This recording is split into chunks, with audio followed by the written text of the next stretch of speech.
kalau kita boleh clear hari ni kan, insya-Allah dia boleh buka jalan yang lebih besar lah tentang apa dia yang Samal, apa kerja buat yang Samal, dan boleh menghilangkan.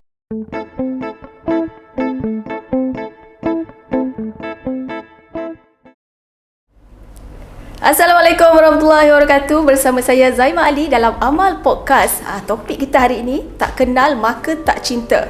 Topik apa ni sebenarnya? Dan sebelum saya perkenalkan siapa tetamu pada hari ini, jangan lupa untuk like, komen dan juga share, dan juga subscribe YouTube channel Yayasan Amal Malaysia. Kita sebarkan ilmu pada hari ini, hari Jumaat. Dan saya nak perkenalkan wakil daripada Yayasan Amal Malaysia. Sesuai dengan topik yang saya cakap tadi, tak kenal maka tak cinta, iaitu kita nak kenal lagi apa Yayasan Amal tu. Jadi saya perkenalkan Fikri Hakim. Assalamualaikum. Waalaikumsalam warahmatullahi wabarakatuh. Merupakan ketua kaki tangan untuk Yayasan Amal Malaysia, betul? Okey, apa khabar? Alhamdulillah, sihat, alhamdulillah. Okey, baik. Sebelum kita nak cerita lebih panjang lah kan mengenai Yayasan Amal Malaysia ni, tajuk kita ni sebenarnya tak kenal maka tak cinta. Kita nak kenal. Bila kita kenal, kita tahu, kita cinta, betul, kita tahulah kan. Dan kalau orang luar sana nak tahu tentang Yayasan Amal ni, sebagai wakil daripada Yayasan Amal, boleh tak Fikri ceritakan apa sebenarnya Yayasan Amal ni? Okey. Bismillah, Assalamualaikum warahmatullahi wabarakatuh. Terima kasih kepada pihak penganjur lah sudi jemput saya ke Amal Podcast hari ini. Soalan ataupun tajuk yang kita bincang hari ni pun sebenarnya, kalau kita boleh clear hari ni kan, insya-Allah dia boleh buka jalan yang lebih besar lah tentang apa dia yang Samal, apa kerja buat yang Samal, dan boleh menghilangkan resah gelisah orang luar lah kan. Sebenarnya Yayasan Amal Malaysia ni adalah salah sebuah NGO. NGO yang berdaftar di bawah Pertubuhan Pendaftaran Malaysia, JBPM, atau nama lainnya ROS. Jadi banyak orang salah faham bila sebut Yayasan Amal ni, orang akan ingat yayasan ni mesti badan korporat, badan CSR mana-mana, badan korporat. Kan biasa kalau di luar sana, kalau sebut yayasan, contohlah apa-apa yayasan yang dia sebagai bertindak sebagai badan CSR bagi syarikat korporat. Tapi kita tak. Kita adalah NGO, pertubuhan bukan kerajaan, yang berdaftar di bawah JBPM atau ROS sejak tahun 2001. Jadi kenapa pilih nama yayasan? Kalau tengok sekarang ni, NGO dah tak boleh pakai nama yayasan dah. Memang peraturan daripada ROS ataupun undang-undang daripada ROS, mana-mana NGO yang nak ditubuhkan, dia dah tak boleh pakai nama yayasan. Jadi kita ni kenapa boleh? Sebab masa tahun 2001 tu, waktu penubuhan kita, alhamdulillah kita diberi kelonggaran, ataupun mungkin masa itu tak ada lagi ketetapan boleh pakai ataupun tak yayasan. Jadi kita pun pakai nama yayasan. Jadi bila saban tahun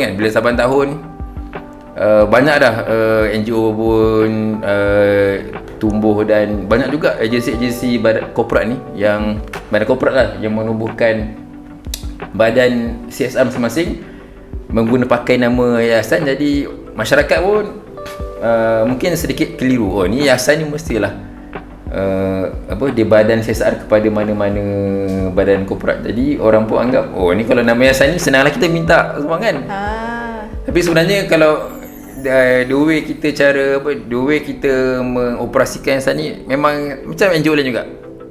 Kita collect bantuan, kita kumpul dana, kita menggerakkan program, kita menggerakkan projek. Ada duit, baru kita jalan. Tapi berbeza kalau yayasan, kalau agensi korporat, mereka ni memang dah di-allocate dana ataupun bajet, certain bajet daripada syarikat masing-masing ataupun badan korporat masing-masing, dan mereka akan carilah mana-mana pihak untuk nak implement projek tu. Jadi tu beza kita. Dia beza, dia ibarat macam garis halus lah, orang pun nampak tak nampak.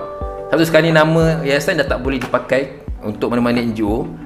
Bahkan untuk nama yayasan ni hanya boleh dipakai untuk, tak silap saya lah, untuk mana-mana badan korporat yang nak menubuhkan yayasan sendiri, ataupun dan cara dia punya teknikal pendaftaran pun berbeza, bukan macam kita lah.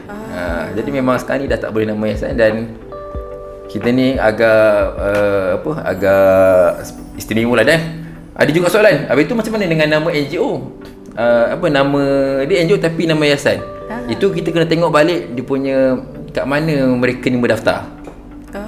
Kat mana mereka daftar. Dan kebanyakan pendaftaran yang kita tengok lah, kalau nama-nama yayasan ni, boleh jadi mereka ni dia berdaftar di bawah Kementerian Kewangan. Kementerian Kewangan dia ada salah satu, dia teknikal juga, dia agak detail benda ni. Kita boleh tengok bila dia daftar di bawah Kementerian Kewangan ni, bermaksud dia punya bukan cara dia punya teknikal pendaftaran dia kena melaporkan kepada siapa, dia kena present laporan kepada siapa, tu dah berbeza dengan kita lah. Agak complicated. Memang complicated, memang complicated. Nak kenal. Tapi bagi Yayasan Amal sendirilah, bentuk bantuan yang macam mana sebenarnya, kalau orang luar tengok kan Yayasan Amal ni tolong orang yang macam mana agaknya. Macam tu. Dan sebelum kita menjawab soalan tu, saya nak bagi satu situasi lah kan. Okey, situasi dia macam ni lah. Kira macam ada orang call, contoh saya ni ibu tunggal. Jadi saya nak minta bantuan lah daripada Yayasan Amal. Kalau sebab saya dah 3 bulan ni tak bayar sewa rumah kan. Tak sewa rumah ke sewa macam ni lah. Orang kata perlukan duit keuangan. Adakah Yayasan Amal akan bantu ataupun macam mana? Ada prosedur ke? Berkenaan perkara ni, memang kita tak nafikan kita sering dapat panggilan lah mana-mana pihak untuk memohon sumbangan, terutamanya sumbangan kewangan. Dan untuk bayar itu, untuk bayar ni, untuk bayar yuran, macam-macam lah. Pertama dari segi ni, kita tak adalah satu SOP khusus yang menyatakan tak boleh kita tak boleh terima panggilan. Dan juga kita pun tak ada SOP khusus, kita kena terima semua panggilan. Sebab dia nature NGO begitulah, memang akan sentiasa menjadi tempat untuk orang memohon pertolongan lah. Kita terima je mana-mana call. Cuma kita call panggilan ataupun permohonan bantuan kita terima. Cuma sama ada kita bersetuju ataupun kita akan bantu 100% permohonan itu tertakluk kepada kita punya perbincangan juga keadaan semasa lah. Bermaksud nak call, nak memohon, boleh mohon. Cuma pihak kita yang akan menilai lah, sama ada adakah mereka ni betul-betul mustahak untuk kita bantu ataupun kita macam mana. Sebab kita yang sama Malaysia, kita ada 13 cawangan kan. Jadi setiap negeri di Malaysia, kecuali Negeri Sembilan dan juga Melaka. Semua negeri kita ada branch, ada cawangan. Dan negeri masing-masing ni pun ada fokus program dia. Dan ada juga sasaran bantuan dia. Jadi yang tak nafikan juga, memang sebahagian bantuan, projek-projek bantuan yang kita buat dan juga cawangan-cawangan yang kita tubuhkan ni sejak tahun 2021 ni, ada juga program yang mensasarkan kelompok-kelompok macam ni lah. Kelompok terutama ibu tunggal, anak yatim, macam-macam. Lagi masa PKP, memang boleh katakan saban hari lah, setiap hari kita dapat panggilan. Kita cuba bantu, tapi bukanlah maksud kita wajib bantu. Boleh faham tak maksud dia? Kita cuba bantu, tapi tidaklah sampai kita kena mana-mana permohonan kita kena wajib bantu. Tak begitu. Ramai tu nak bantu. Ramai sangat.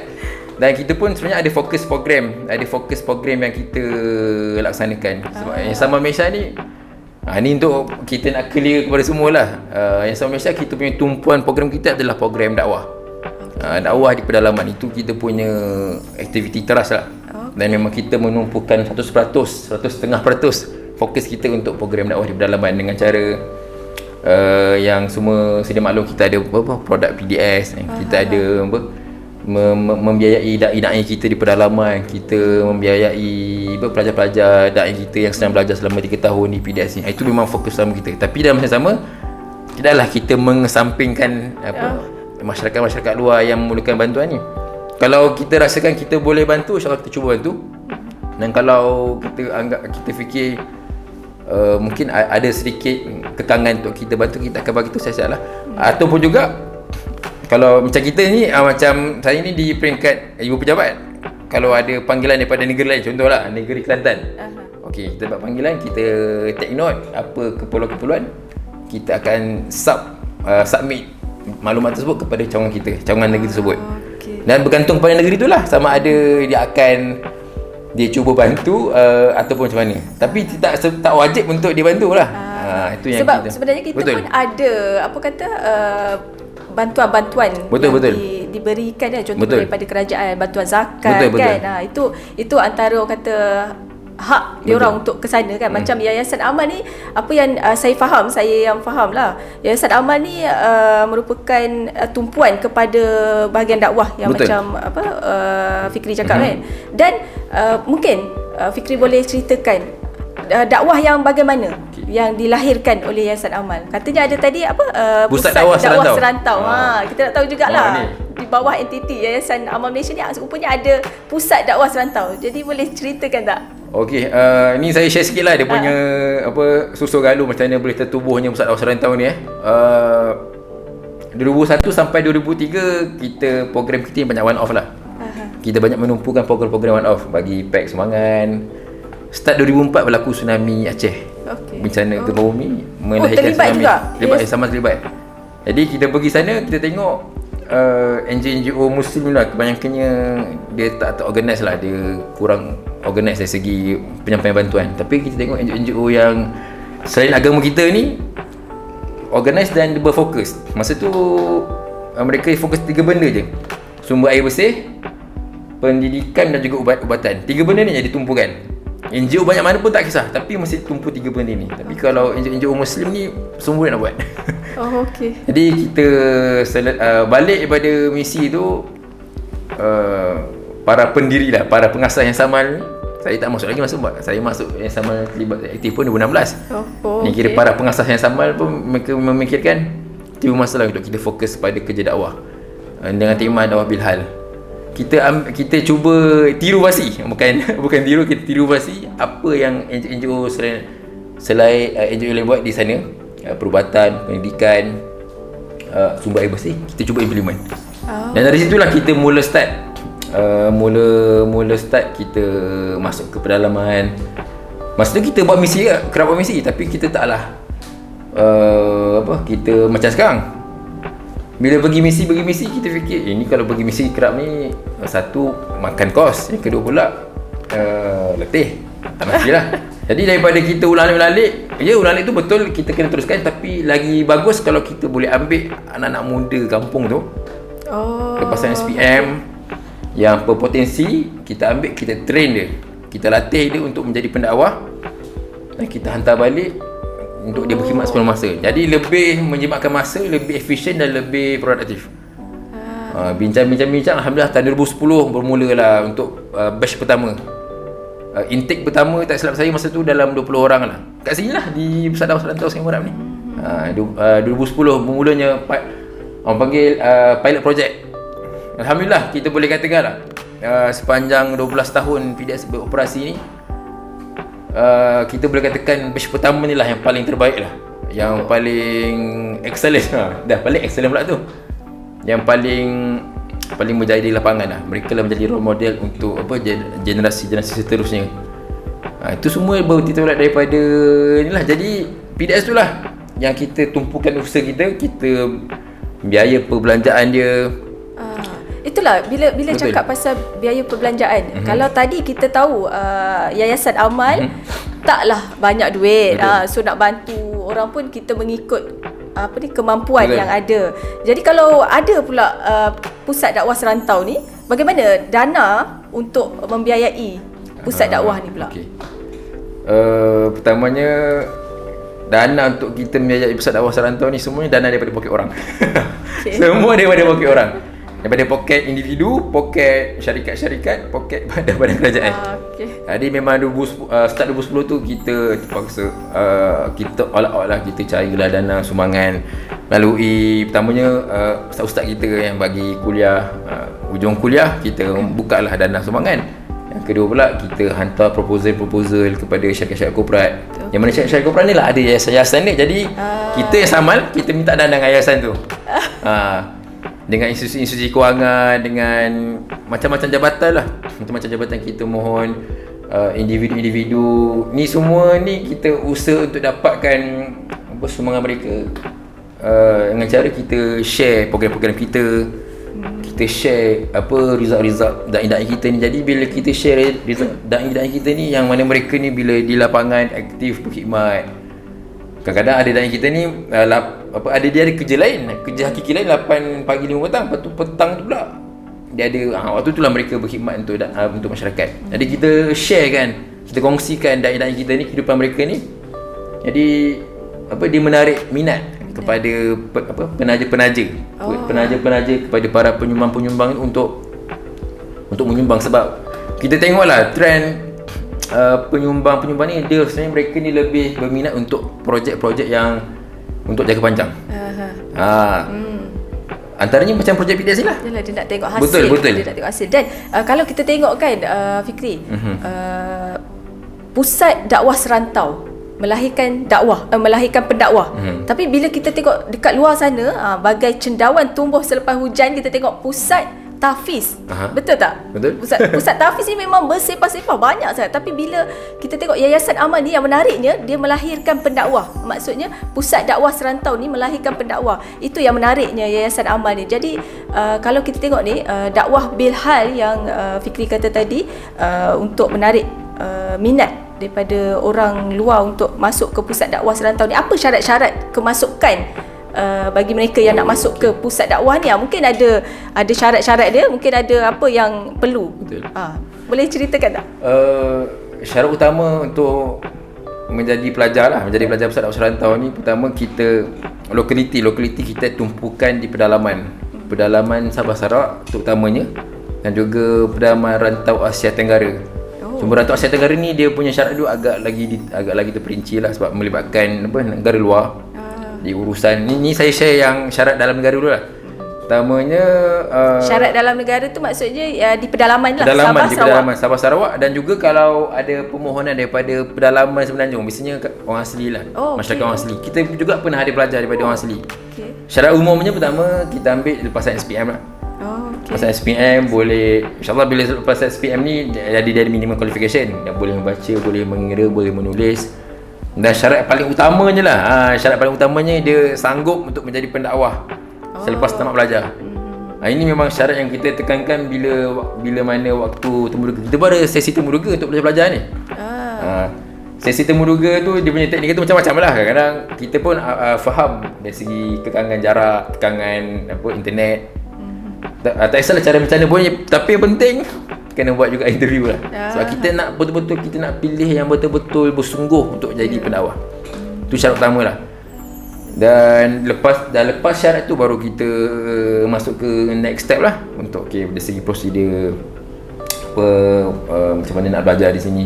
Sama juga dengan luar negara, di rantau Asia Tenggara, dan juga insyaAllah dalam tahun ni pun kita dah ada calon-calon pelajar lah daripada rantau Afrika. Daripada Afrika. Betul. Sebab memang kita sasarkan untuk PDS ni bukan semata-mata untuk rantau Asia Tenggara saja, kita nak lebarkan sampai ke Afrika pun syarat sama juga. Dan kalau di luar negara ni kita dah ada kita punya partner, NGO kolaborasi, yang mana mereka ni lah yang akan mencari calon pelajar dan menapis pelajar. Sama juga. Dia ada minimum qualification, dan yang penting bila dia balik ke kampung halaman tu untuk jadi pendakwah. Kalau nak jadi lain tu kita akan filter, sebab kalau katakanlah, sebab kita pun juga pengalaman sebelum ni, da'i-da'i kita yang mana bila dia dah habis belajar, dia dakwah juga, tapi dia ada mungkin niat lain. Dia dah ada tujuan lain yang mungkin dia rasa mungkin tamat waktu tu. Contohlah dia nak cek kerja dulu, dia nak sambung belajar. Kita tak nafikan, kita support sangat, tapi keutamaan kita buat masa terutamanya bila dia habis graduate daripada PDS ni, untuk mereka ni berkhidmat di komuniti dulu, lapangan dulu, berkhidmat dulu. Maksudnya PDS ni melahirkan pendakwah-pendakwah yang dapat menyebar luas. Betul. Di kampung dia lah. Maksudnya betul. Dia balik kampung dia sebar dia punya dakwah. Menarik lah sebenarnya pusat dakwah serantau ni. Dan bila kita tengok balik, Yayasan Amal Malaysia ni banyak fokus program yang dibuat. Okey, antaranya kalau kita dah cakap pasal pusat dakwah serantau kan, dan ada lagi tak Yayasan Amal fokus untuk bantuan-bantuan? Sebab kalau kita search, kalau kita tengok dalam ni website kan, banyak kita tengok Yayasan Amal ni dia fokus luar negara juga, kan. Terutama Afrika kan. Dan kita tak tahu jugalah, adakah Yayasan Amal ni fokus dalam negara semata-mata ataupun luar negara, ataupun macam mana? tuan-tuan nanti yang menonton podcast ni lah, sambil-sambil ni boleh check, boleh tengok website kami lah. Website kita, kita ada beberapa fokus program. Ada program luar negara, ada program dalam negara. Ada program ni lah, dua ni lah bentuk dia, dalam dan juga luar negara. Dulu kita bagi fokus. Oh sudah, nanti timbul soalan, oh luar negara fokus, tapi yang kami yang mau sumbangan ni dikesampingkan. Bukan gitu maksudnya tuan-tuan. Maksudnya kita ada fokus, tapi dalam masa sama kita cuba juga untuk bantu pemohon-pemohon daripada pelbagai lapisan masyarakat ni. Macam tadi saya sebut lah, kita cuba bantu tapi tidak bermaksud kita akan wajib 100% bayar.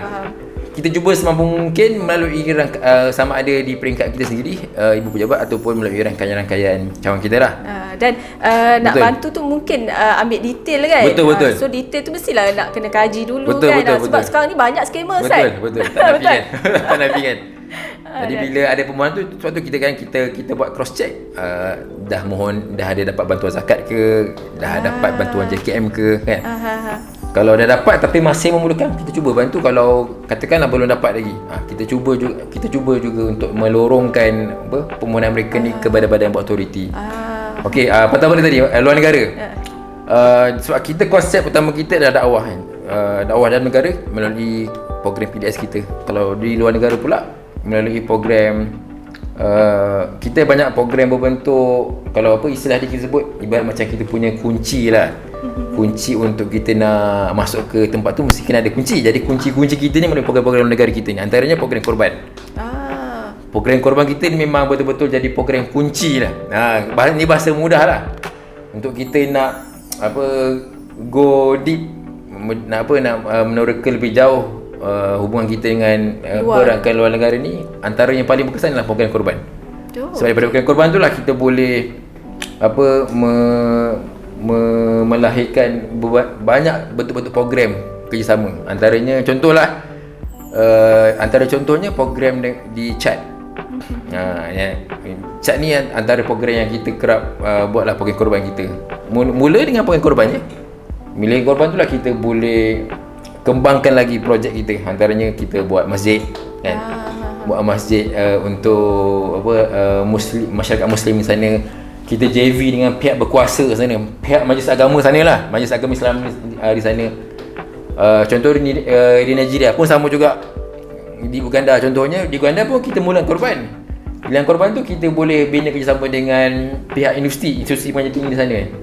Nama dia IUIU, Islamic University in Uganda, pun sama juga. Jadi bila kita dah bina kerjasama dengan IUIU ni, terbit idea untuk kita nak implement projek PDS. Sama model di dalam negara kita nak cuba implement melalui IUIU ni, sama juga.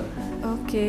Buat di sana ke macam mana? Buat di sana. Nampak kita nampak dakwah Bilhal dia ni, dia tersebar luas tau. Betul. Maksudnya bukan dalam negara kita je, tapi di luar. Dan apa yang kita nampak bermula dengan pusat dakwah serantau, sebenarnya program-program di Yayasan Aman ni nampak macam relate Betul, dia semuanya interrelated. Betul istilah dia. Dia nampak berkaitan tau. Bila sebut saja pendakwah, kita melahirkan pendakwah, maksudnya kita berdakwah, terus berdakwah. Dan di luar negara, okey, macam Fikri kata tadi, di luar negara ada buat program korban. Okey, program korban ni antara yang program yang dapat menarik orang ramai. Betul. Ada tak cara macam mana diorang nak Okey, ini untuk terlibat dengan korban lah. Betul. Okey, kita memang saban tahun kita ada program korban tu, program tahunan lah. Dalam negara pun kita buat, luar negara pun kita buat. Okey.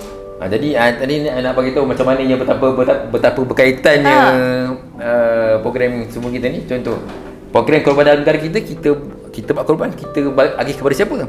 Kita agih kepada kawasan-kawasan dai kita berkhidmat. Dia interrelated. Kita agih. Jadi program bantuan korban, daging korban kita ni, kita support dai-dai kita yang berkhidmat di kawasan masing-masing, di mana mereka ni boleh agihkan daging kepada masyarakat dia. Jadi dari situ kita boleh bantu dai kita ni untuk berhubung dengan lebih baik dengan masyarakat mereka sendiri. Dan juga dalam masa yang sama kita support supaya hubungan ni terus kekal. Jadi taklah bila dai kita ni selesai berkhidmat kita tinggalkan, tak. Jadi kita support dengan CDC di program yang berterusan. Program apa lagi antaranya misi dakwah ke pedalaman, siri-siri dakwah. Kita buat di di kawasan kampung-kampung dai kita berkhidmat. Itu semua itu dalam negara. Luar negara pula sama. Jadi macam mana nak terlibat ni? Boleh tengok pada website kita. Amalkurban.com. Itu salah satu website kita lah, website khusus untuk pengen korban. Amalkurban.com. Boleh klik. Amalkurban.com. Kita boleh sertai satu bahagian daging harga serendah RM350. Okay. Harga yang sangat berpatutan lah, yang saya rasa. Harga itu untuk harga luar negara lah, untuk Afrika. Kalau dalam negara kita bagi harga standard ikut pasaran dalam negara lah. Sama juga daging penyertaan daging korban tuan-tuan ni kita akan salurkan kepada mana? Kepada rangkaian program dakwah kita ni lah. Bermakna Yayasan Amal Malaysia ni selain daripada pusat dakwah, ada juga program korban. Betul. Dan kalau kita tengok sekarang ni, ketika ini berlaku satu gempa. Gempa di Turki. Okey. Difahamkan Yayasan Amal ada menghantar tim ke sana. Betul. Boleh tak Fikri ceritakan bagaimana? Saya rasa proses ini memang terlalu cepat. Gempa bumi berlaku hari Isnin kan? Tak silap saya, hari Isnin petang. Betul. Selasa petang tu terus pimpinan executive tinggi sama terbuat meeting emergency. Terus decide untuk hantar tim Riki ke sana. Dalam masa sama kita collect sumbangan dan alhamdulillah pagi semalam, Khamis malam mereka dah terus berlepas ke Turki. Ke Istanbul, kemudian daripada Istanbul ke lapangan terbang lokal di Adana. Adana ni lapangan terbang terdekat dengan lokasi gempa. Betul. Dan daripada Adana tu ke sana dalam lebih kurang 3 jam drive lah. Jadi alhamdulillah kita hantar dalam lebih kurang 4 orang. 4 orang relawan kita yang akan meninjau dan masa sama menyampaikan bantuan awal kepada mangsa yang terkesan lah melalui rakan kolaborasi kita di Turki. Hubungan kita dengan Turki pun dah hubungan yang agak lama dah. Sejak tahun 2021 lagi hubungan kita dengan Turki. Jadi bila berlakunya tragedi gempa bumi di Turki ni, kita rasa sangat dekat sebab hubungan yang sangat akrab kita lah dengan Turki ni, dan terus kita bertindak secepat yang mungkin lah. Saya rasa laju jugalah kiranya Yayasan Amal. Saya sampai laju ni. Isnin berlaku, Selasa bincang, terus selesai bincang tu terus kalangan kita tinggi cari mana tiket yang termurah yang paling cepat. Khamis pagi itu betul lah. Dalam masa sama Yayasan Amal ada kumpul dana juga. Betul, kita serentak lah. Grup relawan kita pergi untuk meninjau keadaan, memberi bantuan awal, bantuan kewangan, bantuan pakaian, bantuan yang kita rasa perlu untuk mereka yang terkesan ni. Dan bersama tim di Malaysia ni, kita ni all out kempen lah. Kempen cari duit, bagi tahu current status kita, promo ke WhatsApp, share WhatsApp, supaya kita nak benda tu berlaku serentak. Selagi bantuan ada, kita terus bagi kepada relawan kita yang sedang ada di sana. Dan mereka betul lah, alhamdulillah selamat sampai pagi tadi. Saya dimaklumkan dah selamat sampai ke Adana, airport Adana, yang lebih kurang 3 jam daripada lokasi. Mereka sekarang dah on the way ke sana lah, ke lokasi bencana. Dan insyaAllah mereka akan berada di sana sampai, tak silap saya, 16 hari bulan, 16 Februari. Jadi sepanjang lebih kurang seminggu ni mereka akan beri bantuan awal. Dan sebenarnya rakan-rakan NGO daripada pelbagai NGO pun dah mula bergerak ke sana ni. Ramai yang dah mula bergerak, dan kita pun dah banyak kempen-kempen. Dan saya menyuruhlah kesempatan ni, tuan-tuan boleh sampaikan, boleh salurkan sumbangan kepada kami untuk kita teruskan memberi bantuan kepada rakan-rakan saudara-saudara kita di sana lah. Itulah yang saya cakap tadi. Memang banyak Yayasan Amal ni relate satu persatu. Kita tengok apa yang kita faham dengan Yayasan Amal ni. Dia mengumpul dana dan terus hantar ke contoh kalau misi kemanusiaan dia hantar ke luar negara, ataupun kalau yang minta bantuan ada yang Yayasan Amal kumpul dana untuk bagi sumbangan. Dan selain daripada program-program macam tu, maksudnya misi kemanusiaan, pergi kumpul dana, ada tak program khas yang mana Yayasan Amal buat untuk, yelah, sebab sekarang ni kan kalau kita tengok kan, KWSP tak dapat keluar, itu dah mengamuk. Kita tengok kan, mengamuk, tak dapat keluar, tak ada duit, tak ada ni, nak bayar tu tak boleh. Tapi ada tak penyelesaian daripada Yayasan Amal sendiri yang buat untuk bantu? Mungkin ada yang tak ada beras, tak ada, yelah, barang-barang makan-makan macam ni kan. Ada tak Yayasan Amal buat? Okey, berkenaan untuk apa persoalan ni saya cuba throwback balik masa-masa kita PKP. Throwback tahun PKP tahun 2020. Waktu tu satu dunia bukan Malaysia, satu dunia terkesan. Dan Yayasan Amal pun waktu tu pun kita terpaksa bergerak secara apa maksud sebab kita masa tu office banyak tutup. Tapi kita fikir macam mana kita nak bantu juga masyarakat. Masa tu memang nak pergi luar negara memang stop dah. Airport pun dah tak semua penerbangan kan ditutup. Betul. Jadi kita fikir bermula PKP, inisiatif yang kita buat waktu itu adalah sampai sekarang masih lagi jalan. Nama program Amal Kongsi Rezeki. Amal Kongsi Rezeki ni ada dua bentuk yang kita buat dan berterusan sampai sekarang, alhamdulillah. Pertama, kita kumpul sumbangan, kita kumpulkan sumbangan kewangan kepada melalui masyarakat. Kita collect dana dan dana itu pun boleh kita salurkan dalam bentuk barang keperluan asas. Dan sekiranya waktu itu memang waktu itu memang keperluan sangat tinggi lah, terutamanya barang asas juga keperluan tunai. Tapi kita utamakan keperluan barang asas lah. Kita agihkan kepada mereka yang memerlukan. Dan waktu tu pun waktu tu alhamdulillah mungkin kesedaran rakyat Malaysia ni tinggi. Banyak macam-macam website ada kan, website yang diwujudkan untuk nak memudahkan sama ada NGO untuk bagi sumbangan ataupun masyarakat terima memohon sumbangan. Jadi banyak di luar sana, jadi kita pun tumpang faedah lah untuk mengambil manfaat daripada website ni. Dan dalam selama melalui website yang kita yang sedia ada, kita pun turut bagi sumbangan. Dan waktu tu memang tak nafi lah. Seperti mana sekarang kita kerap dapat panggilan, waktu tu lagi dahsyat dapat panggilan. Lagi kerap. Jadi mana ada kita catat dan kita rekod, kita bagi secara berpusat. Kita bagi secara berpusat. Contohlah. Dan kebanyakan juga yang mohon waktu tu bukan sahaja orang personal yang mohon tu kebanyakan daripada persatuan penduduk. Daripada JMB ni Joint Management Body yang biasa yang mendiami pangsepuri rumah-rumah apartmen. Dia call kita untuk sumbangan bagi pihak mereka, keluarga kita kesan kita ada bagi. Antara yang kita pernah bagi antaranya di Ceras, di Bandar Tun Razak, area Kuala Lumpur, kebanyakan area bandar. Yang mana projek ni kita selaraskan bersama dengan semua cawangan kita, 13 cawangan negeri semualah, Sabah, Sarawak, Utara sampai ke Selatan, dengan model yang sama, dengan bentuk yang sama, implement kepada negeri ataupun kawasan masing-masing. Itu satulah.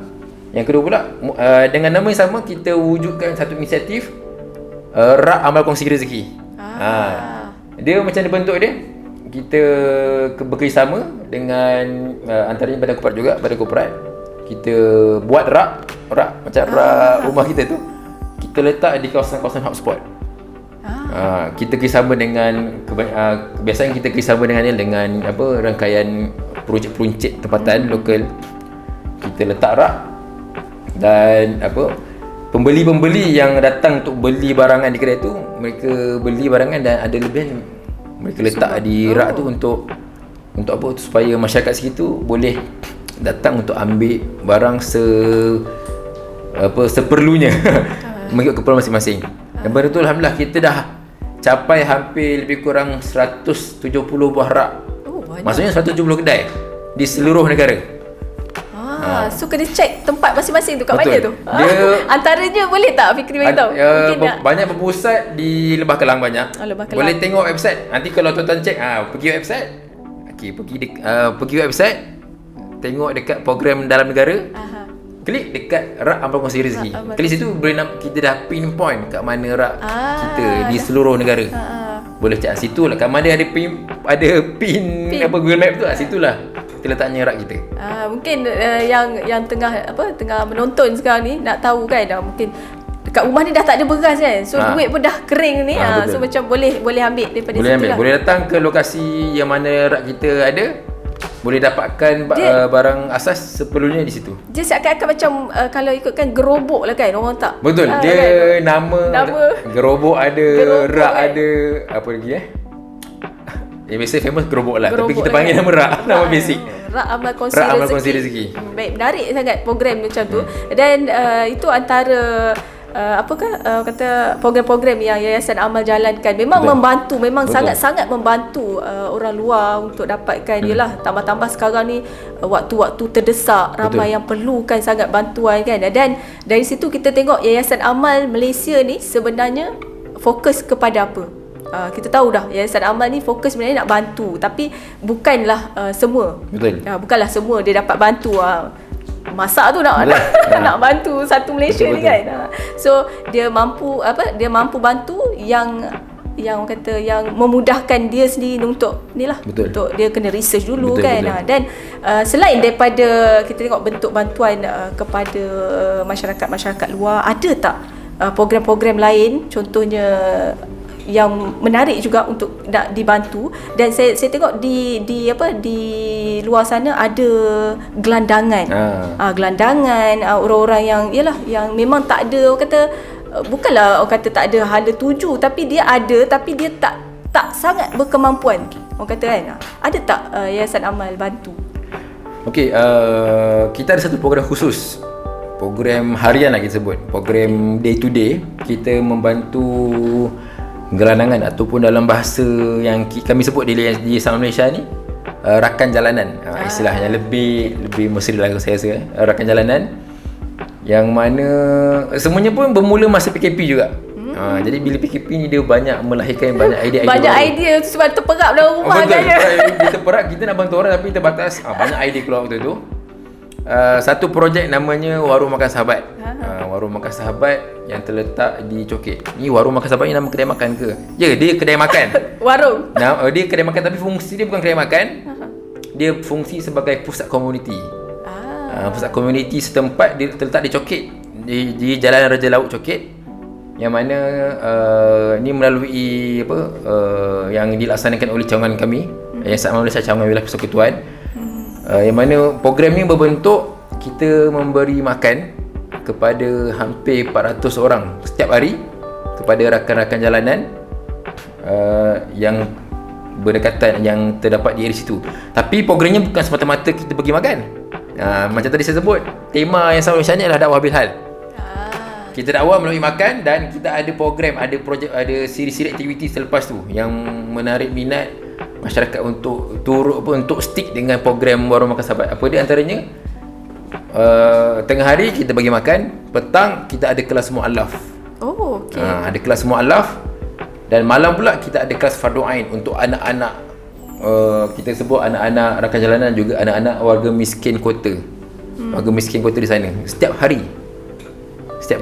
Dana dari mana tuan-tuan? Semua dana daripada poket tuan-tuan. Cari samalah, kita kempen, kita share aktiviti, kita share result. Alhamdulillah, saya rasa pencapaian yang sangat menakjubkan lah bagi saya. Usianya baru setahun lebih. Bermula, tak silap saya, akhir 2021. Akhir 2020 kita tubuh secara rasmi Warung Makan Sahabat ni. Alhamdulillah, setakat hari ni kita dah berjaya mencapai pengislaman di Warung Makan Sahabat ni. Maksudnya pun orang datang sana bersyahadah, hampir tak silap saya dah 60 orang.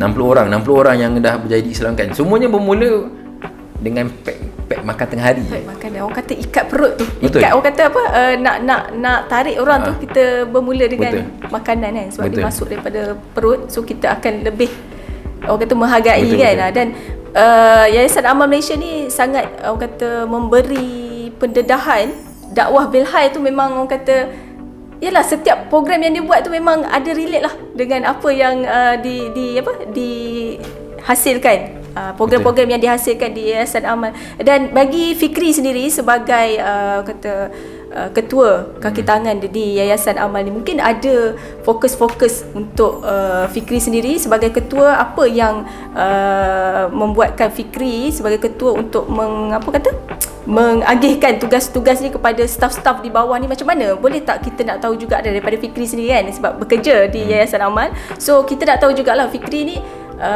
lebih kepada apa? Lebih kepada apa, buat apa dekat Yayasan Amal ni? Sebab kita dah tahu banyak program yang dah dibuat. So Fikri sebagai ketua kaki tangan ni, apa fokus Fikri sebenarnya? Okey, fokus saya lebih kepada untuk administratif. Kita kalau kaki tangan kita di Yayasan Malaysia ni ada dalam 12 orang lah yang full timers dekat ni. Saya lebih kepada untuk administratif pengurusan. Administratifnya daripada kepejabatan dan juga untuk HR. Kita ada unit tim media. Tim media kita yang sedang menemui saya ni. Tim media kita untuk fokus untuk buat kempen, memberitahu kepada masyarakat luar apa aktiviti program Yayasan Amal Malaysia. Dan kita ada tim, kita ada staff yang menguruskan pusat awas rantau. So, pusat awas rantau ni dia dah ibarat macam kita punya institusi lah.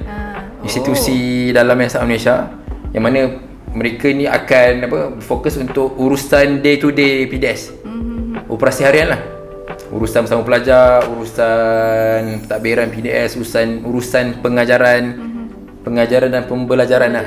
Untuk pelajar-pelajar kita, dan juga mereka yang menguruskan alumni da'i kita yang dah di lapangan tu. Dan kita juga ada grup satu dalam lebih kurang staff untuk kewangan, menguruskan dana yang masuk kan. Recorded, buat laporan, kira duit, lepas tu agihkan. Dan kita ada staff yang menguruskan projek outreach. Maksudnya untuk program di lapangan. Namanya outreach. Dan juga saya suka share lah Alang sini kan. Kita ada dalam lebih kurang 5 department, 5 jabatan dalam Yayasan Amal Malaysia ni. Pertama kita ada division pengurusan bencana. Kalau bencana ni ada staff dia.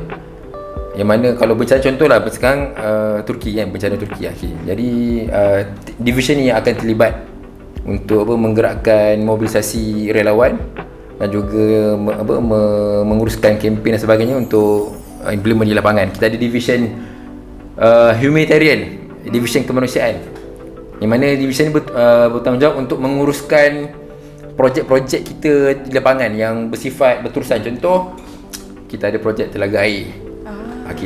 Kita ada projek apa lagi, projek contohnya tim-tim kita yang turun ke lapangan untuk fokus kepada aktiviti kesihatan. Mereka ni uruskan. Kita dalam division kita juga kita ada program-program antarabangsa. Kebanyakan program antarabangsa kita ni akan bekerjasama lah dua division ni. Pengurusan bencana dan juga humanitarian. Sebab dia tak jauh beza, tak jauh lari daripada dua core ni. Jadi dua division ni akan bergerak. Macam contoh yang sekarang ni Turki, dua division ni lah ketua masing-masing dah di lapangan. Ketua division humanitarian Haji Zulkifli Baharom. Ketua division pengurusan bencana Pak Jamu. Dua-dua ni dah di lapangan. Jadi sama-sama mereka ni di lapangan. Kita satu lagi division Human and Talent Development. Yang mana division ni yang bertanggungjawab untuk menguruskan program-program kita yang bersifat terusan, contohnya pusat awas rantau. Dan kita ada juga satu projek tema pun dah sama dakwah Bilhan, yang mana kita ni mencari anak-anak terbiar, anak-anak remaja terbiar, yang mana kita train mereka ni, kita support perbelanjaan mereka, perbelanjaan persekolahan, dan kita didik supaya mereka ni boleh berdikari dan keluarnya mereka daripada projek kita ni, mereka ni boleh menjadi pendakwah melalui lapangan masing-masing. Namanya Villa Mawadah, terletak di Kemaman. Kalau PDS tu fokus kepada anak-anak pedalaman Sabah Sarawak, tapi Villa Mawadah ni kita fokus kepada anak-anak keluarga terbiar, baik di bandar atau pulau bandar kita ambil. Dia tak jauh beza lah. Dan kebanyakan juga daripada Villa Mawadah kita ambil juga daripada kalangan anak-anak rakan jalanan ni, daripada warung sahabat. Warung sahabat kita identify mana-mana keluarga mereka yang ada anak tapi tidak diberi perhatian, kita ambil dengan cara yang patut undang-undang lah. Untuk kita bawa ke pusat jagaan kita di Kemaman. Ni semua diurusan di bawah Human and Talent Development. Kita ada division Entrepreneur. Division ni bertujuan untuk mencari dana. Korban apa lagi? Korban pelaburan dan sebagainya yang menjana duit lah untuk program-program kita ni. Ni division Entrepreneur ni. Enterprise nama dia. Division Enterprise. Dan satu lagi division Outreach. Yang mana division ni bertanggungjawab untuk implement projek di lapangan. Dia fokus untuk dakwah lah. Contohnya apa? Contoh projek-projek, contoh misi ziarah mahabbah, projek bersama da'i-da'i kita di pedalaman, program-program da'i, program pembangunan da'i. Ni semua di bawah division outreach. Jadi macam saya, media kita support kepada semua benda lah. Jadi tu dari segi struktur yang sama dibuat lah. khas Betul. oleh Fikri lah sebagai Bukan saya ketua. lah. Tak adalah Kita diputuskan kita, Fikri yang mengatur semua ni lah. Dan Betul. apa yang kita tengok Yayasan Amal ni patutlah laju buat kerja kan. Rupanya banyak division, banyak division di bawahnya yang mengatur strategi. Betul. Dan antara ketua kaki tangan ni adalah Fikri lah. Dan itulah yang difahamkan oleh kita dan semua yang mendengar Amal Podcast pada hari ini, Jumaat yang mulia ini. Kita dah tahu pasal Yayasan Amal ni. Jadi terima kasih kepada Fikri Hakim yang sudi bersama-sama dengan Amal Podcast pada hari ini. Terima kasih banyak. Dan kepada anda semua, kita tonton lagi Amal Podcast akan datang. Dan dengan pelbagai perkongsian yang akan dikongsikan. Dan terima kasih sekali lagi Fikri Hakim. Kita jumpa lagi insya-Allah. Assalamualaikum warahmatullahi wabarakatuh. Assalamualaikum. Hai.